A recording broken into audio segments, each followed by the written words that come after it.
Hey y'all, welcome back to round 2 of my video blog about refugee events, and welcome to my room. I'm going to keep this video brief because the last one was too long. It was 6 minutes and it wouldn't send through Gmail. So to keep this one under 5 minutes, I'll give you really brief context about the event. It was called Exploring the Health and Mental Health of Refugees and Immigrants Symposium.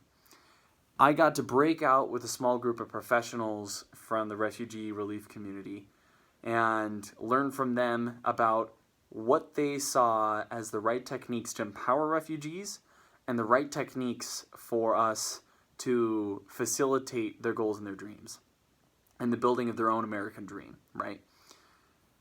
We said from the get-go that another way to define empowerment is self-determination, making up their own minds about what they want and how to get there.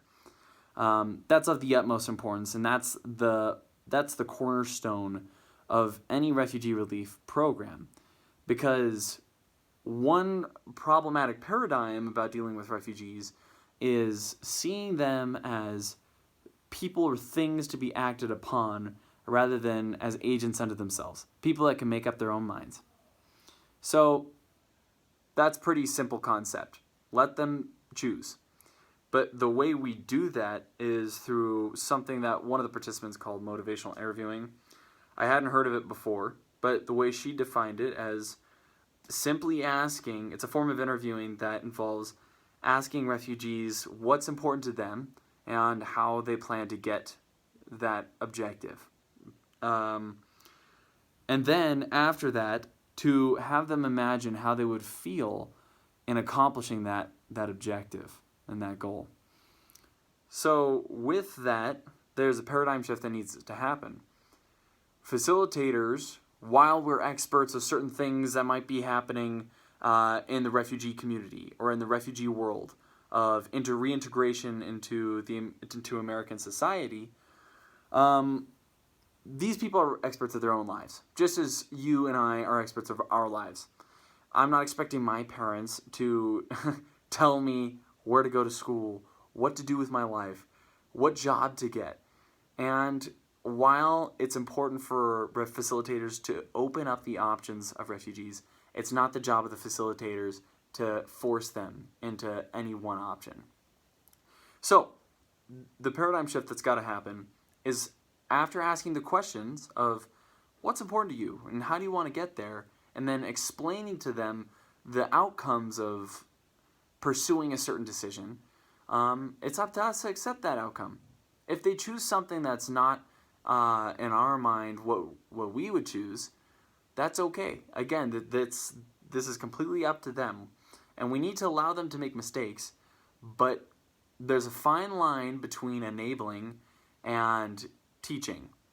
And so we don't want to enable refugees. This isn't me trying, or these participants who I learned from, trying to say that it's up to us to enable refugees to make mistakes in their integration process. Instead, it's up to us to show them all the possible outcomes of whatever decision or lifestyle they want to take, right? Okay. A few last points before I finish up.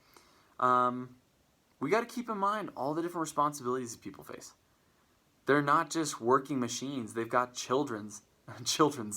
They've got children.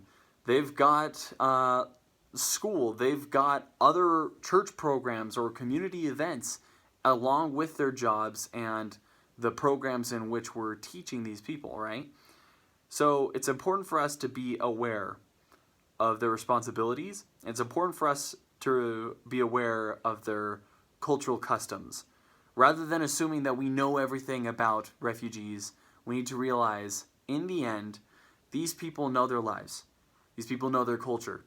And these people know what's best for them. And so, as long as facilitators take the mindset on themselves that, okay, we'll explain, but we will not force. We'll be aware, but we won't be culturally competent. That will recognize other non-traditional modalities ranging from medicine to business building. we will be helping refugees. And so that's a bit about empowerment, and that's what I got out of the symposium. Thanks so much.